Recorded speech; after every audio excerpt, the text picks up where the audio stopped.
Conceptos básicos. Hoy estudiaremos todos los conceptos relacionados para entender la instalación de aplicaciones y programas en Ubuntu.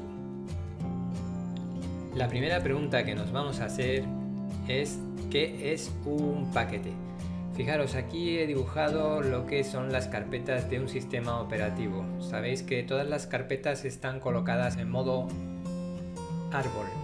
Aquí estaría el disco raíz y de ahí saldrían todas las demás. Recordad, por ejemplo, que hay una que nosotros usamos mucho que es la carpeta home. Dentro de la carpeta home se encuentran todos los usuarios: Carlos, Aaron, Lidia y Allen. Así existen muchísimas carpetas. Bien, imaginaros que queremos instalar una aplicación nueva. Esta aplicación estará formada por muchos ficheros y esos ficheros se irán colocando dentro de las carpetas. Algunos se colocarán dentro de las carpetas USR, otros dentro de la carpeta PAR y así en diferentes carpetas. No solo serán ficheros, sino que también serán carpetas propias de la aplicación o programa. Pues bien, cuando hablamos de paquete, no es más que el conjunto de ficheros de una aplicación en la que además se guardan las instrucciones de dónde deben de ir colocadas las carpetas o ficheros de esa aplicación. En definitiva, recordar, no solo incluye los ficheros de dicha aplicación, sino además el lugar o el sitio donde van a ir colocados. Ese lugar o sitio donde van a ir colocados reciben el nombre de instrucciones. Aquí podéis ver cómo aparece la palabra instrucción, que sería en este caso de señalar, porque es importante que la recordemos. La siguiente pregunta que nos haremos es ¿qué es la dependencia de paquetes? Y para entender bien este concepto vamos a explicarlo a través de una aplicación que vamos a instalar en Ubuntu. Supongamos que queremos instalar la aplicación calculadora. Bien, para que se instale la aplicación calculadora necesitaremos un paquete. En ese paquete vendrán todos los ficheros que necesita esa aplicación y además vendrá dónde deben de ir colocados. Pero puede ser que en un futuro queramos hacer uso de la calculadora en modo financiero, no en el modo básico como veis que hemos usado. Si observáis la diferencia entre uno y otro, es que en el modo financiero aparecen unos nuevos conjuntos de teclas que harán nuevas funciones destinadas a las personas que se dedican a las finanzas.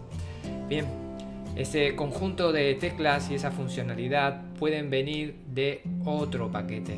¿Veis? ¿Eso qué significa? Que para que la aplicación funcione en su totalidad necesitaremos que se instalen tanto el paquete número 1 como el paquete número 2. Por lo tanto, cuando hablamos de dependencia, lo que estamos diciendo es que hay ciertos programas o aplicaciones que para que funcionen perfectamente o en su totalidad necesitan que se instalen todos los paquetes necesarios. Por lo tanto, a veces cuando instalamos el paquete 1, muchas veces va a depender del paquete 2 para que funcione correctamente. Eso significa que hay una dependencia. Es importante destacar que hay algunos programas que si no se instalan todos los paquetes no funcionan y hay otros que sin embargo cuando se instalan unos y otros no funcionan en algún apartado, pero en otros apartados no funcionan. Si alguna vez nos metemos en la consola e intentamos instalar un programa, vamos a ver cómo se van descargando paquetes, unos que van a llamar a otros paquetes y ese otro paquete va a llamar a otro para que consigamos que la aplicación funcione correctamente.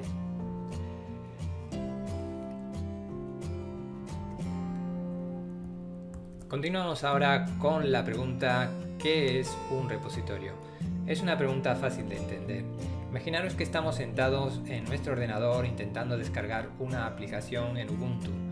Lo que va a hacer realmente el sistema operativo es intentar acceder a un ordenador situado en algún edificio. Este ordenador situado en algún edificio recibe el nombre de servidores y aquí podéis ver cómo están colocados como en armarios, unos apilados con otros para ocupar poco sitio aparte de estar refrigerados y mantener unas condiciones especiales de temperatura y humedad. Bien, pues en uno de ellos, por ejemplo, estará la aplicación que nosotros estamos buscando, por ejemplo en este de aquí. Lo que va a hacer el ordenador es acceder, por tanto, a ese servidor y desde ese servidor se va a descargar la aplicación a nuestro ordenador y de allí será instalada. Fijaros entonces, ¿cómo definiremos qué es un repositorio? Pues un repositorio no es más que un lugar o un servidor, si queremos llamarle, donde se encuentran los paquetes necesarios para que nosotros podamos descargarlos y instalarlos en nuestro ordenador. Bien, la siguiente pregunta que nos haremos es ¿qué es la gestión de paquetes? Recordar que a veces cuando estamos en nuestro ordenador instalaremos programas o aplicaciones y llegarán algún día en el cual algunas no nos servirán o ya no las usamos o bien a veces actualizaremos. Pero recordar que gestionar significa administrar y administrar significa qué hacer con todos esos programas que hemos instalado. Sobre todo, fundamentalmente, los gestores de paquete, como se llaman, lo que nos permiten es, ante todo, consultar el software del equipo, es decir, todos esos programas o aplicaciones instaladas. ¿Qué podremos hacer una vez que consultamos todos los programas que hemos instalado? Pues entre todas las cosas que podemos hacer, una de ellas puede ser el borrado, es decir, sabéis que los paquetes han dejado una serie de ficheros y carpetas distribuidos por las diferentes carpetas del sistema operativo y que esas carpetas que forman parte de la aplicación ya no nos sirven y deben de ser eliminadas para conseguir mayor espacio en nuestro disco duro. Otras veces lo que queremos es agregar valor, es decir, queremos añadir nuevas aplicaciones. Imaginaros que queréis descargaros un juego, pues en este caso añadiremos ese juego y por lo tanto los paquetes instalarán sus ficheros en el sistema operativo. Otras veces lo que haremos será modificar. Un ejemplo claro estaría, por ejemplo, cuando os descargáis un juego gratis y bueno, pues os gusta y queréis pagar dinero para seguir ese juego en alguna etapa. En ese caso, fijaros cómo estamos modificando el juego, estamos actualizándolo para que podamos jugar a ese contenido que en principio era de pago. Y vamos ya con la siguiente pregunta. ¿Qué es una distribución?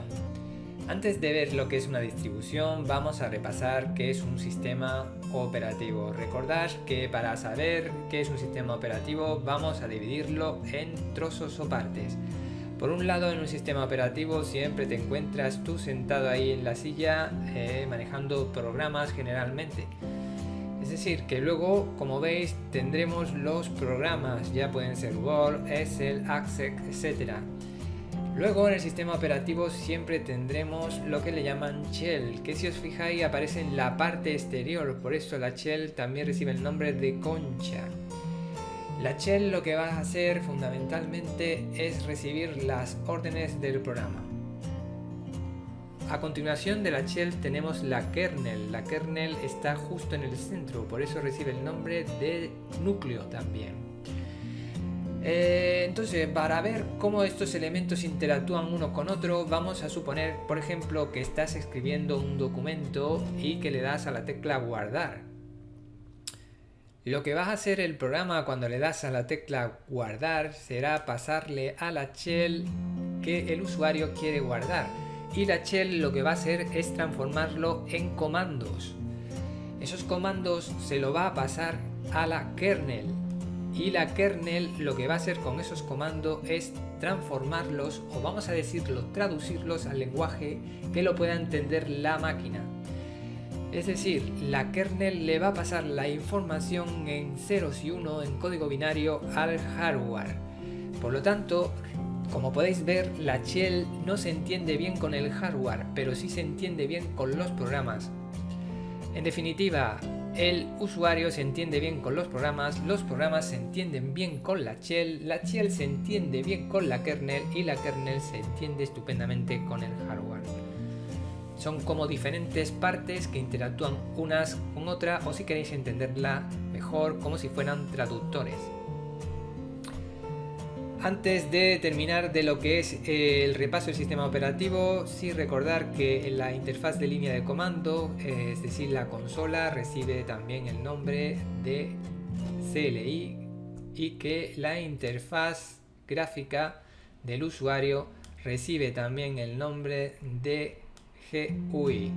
Recordar que viene de interfaz de usuario gráfica y arriba la interfaz de la línea de comando. Bueno, ahora sí, ya estamos en disposición para entender lo que es una distribución. Recordar también que distribución también recibe el nombre de distro de forma coloquial, por lo tanto en algunos foros o en algún sitio podéis encontrar esta palabra. Es lo mismo, distribución y distro es exactamente lo mismo. Recordar, cualquier distribución siempre estará formada por un núcleo, que en concreto será un núcleo Linux. Es la parte que hemos dicho que traduce los comandos al hardware. Y luego tendremos un conjunto de paquetes de software generalmente destinado a un usuario específico. ¿Vale? Es decir, imaginaros por ejemplo la distribución que tuvisteis Guadalines. Guadalines era una distribución estudiantil, por lo tanto tenía su núcleo Linux, pero aparte tenía una serie de programas especialmente diseñados para el mundo del estudiante, como puede ser por ejemplo LibreOffice Write, que es para escribir documentos o trabajos. Otras veces existirán otras distribuciones más a nivel empresarial que están destinadas, por ejemplo, para conectar equipos en redes y pasarse información. De hecho, por ejemplo, este año nosotros estudiaremos la distribución Ubuntu. Ubuntu es fundamentalmente una distribución destinada para un usuario que quiera hacer uso del ordenador en modo escritorio, es decir, generalmente para aplicaciones de navegador o aplicaciones para crear documentos, ver su correo electrónico, es decir, es un usuario de nivel medio. Ahora pasaremos a ver diferentes distribuciones que existen y ver de forma cronológica cómo han ido apareciendo. Sí, inicialmente sabemos que inició con Linux, se representa a través de un pingüino y de ahí cronológicamente fueron apareciendo a lo largo del tiempo diferentes distribuciones. Así pues, una de las más famosas, si observáis la línea marrón, es la distribución Debian. De ella se vuelven a ramificar y aparecen nuevas distribuciones. Si observáis, vamos para adelante y encontramos aquí la distribución Ubuntu, que tiene su nacimiento en el 2004, como podemos ver cronológicamente.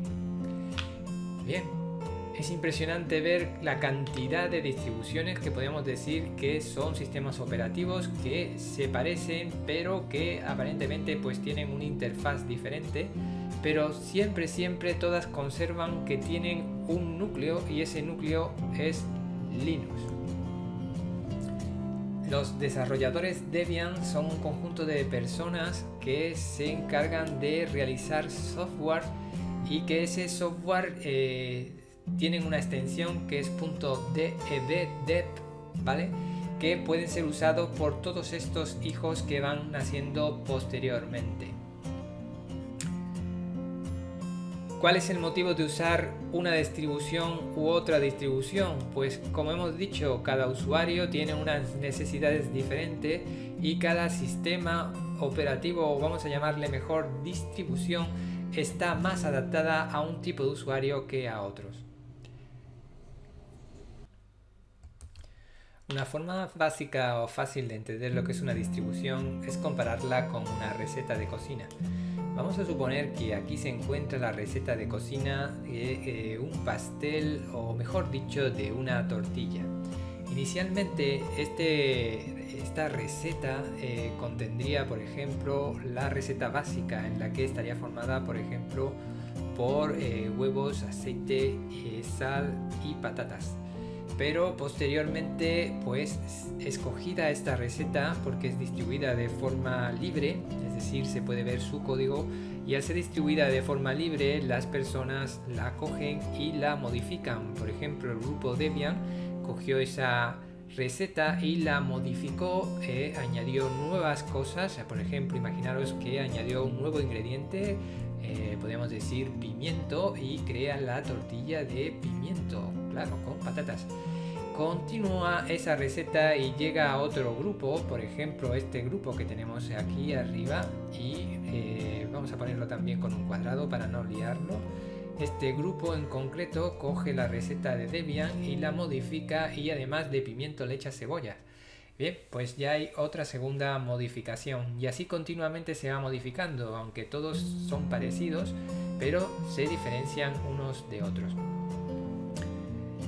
Fijaros sí que todos los que pertenecen a la misma familia, por ejemplo de Debian, cómo se ramifica, todos pertenecen a la misma familia, son más parecidos que por ejemplo la otra familia. Red Hot, por ejemplo, es otra familia, y de ahí nacen otros hijos, podríamos decir.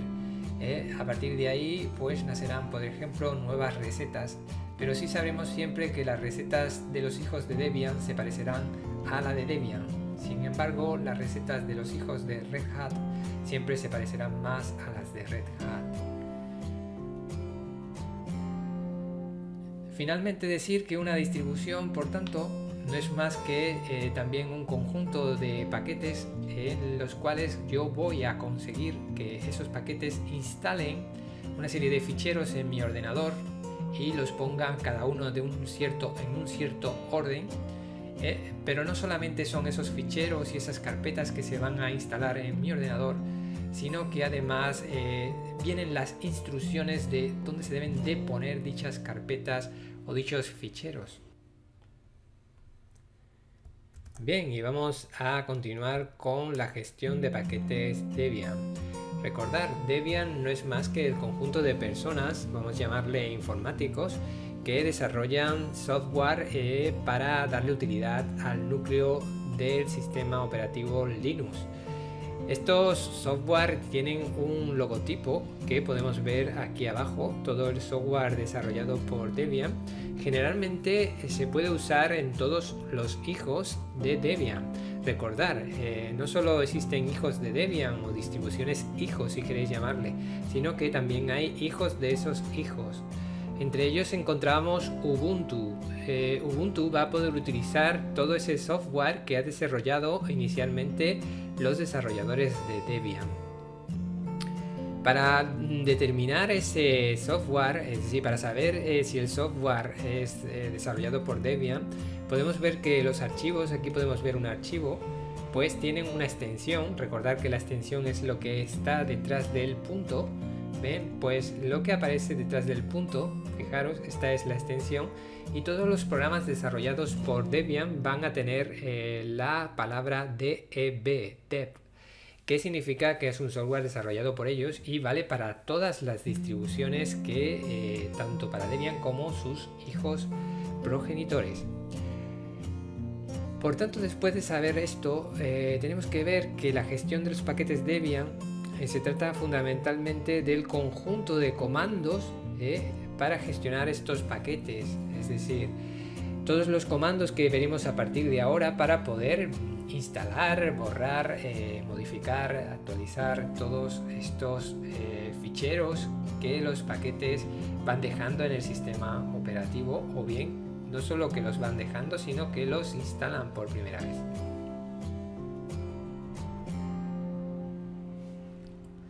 Bueno, pues vamos a terminar ya con lo que queríamos empezar, sobre todo a usar los comandos, ¿no?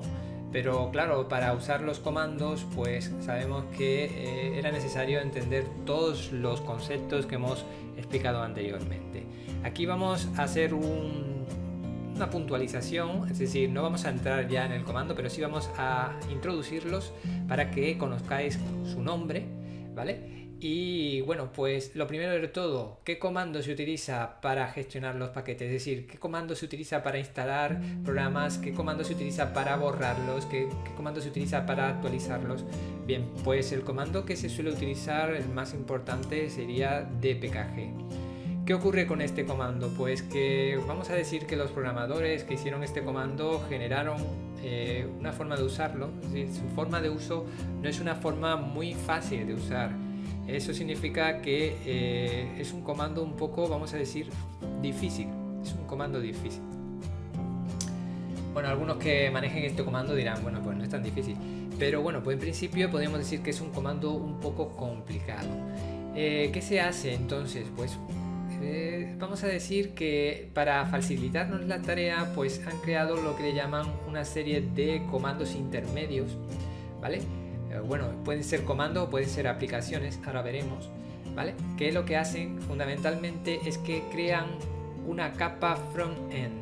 Vamos a ver qué significa eso de capa front-end. Bien, para entender bien lo que significa la capa front-end, lo que vamos a hacer es irnos al dibujo este inferior y vamos a suponer primero que estás tú aquí intentando, en este caso, instalar una aplicación o programa. Bien, si tú intentaras instalar una aplicación o programa, tendrías que usar, en este caso, como hemos dicho, la instrucción dpkg. Pero resulta que dpkg no es nada, vamos a decir, intuitiva, no es fácil de usar.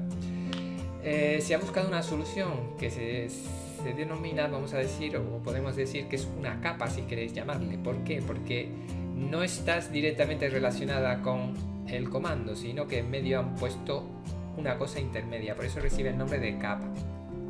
Bien, como yo no sé, o para mí resulta difícil utilizar dpkg, lo que voy a utilizar es un comando que se llama apt-get, ¿vale? O bien otro comando que se llama attitude. Es decir, los dos me van a permitir, en este caso, instalar, borrar, actualizar, en este caso, aplicaciones. Pero aparte, si yo todavía así, en este caso a través de la consola de comando, no quiero usarla, puedo utilizar otra tercera parte que consiste en utilizar aplicaciones en modo gráfico.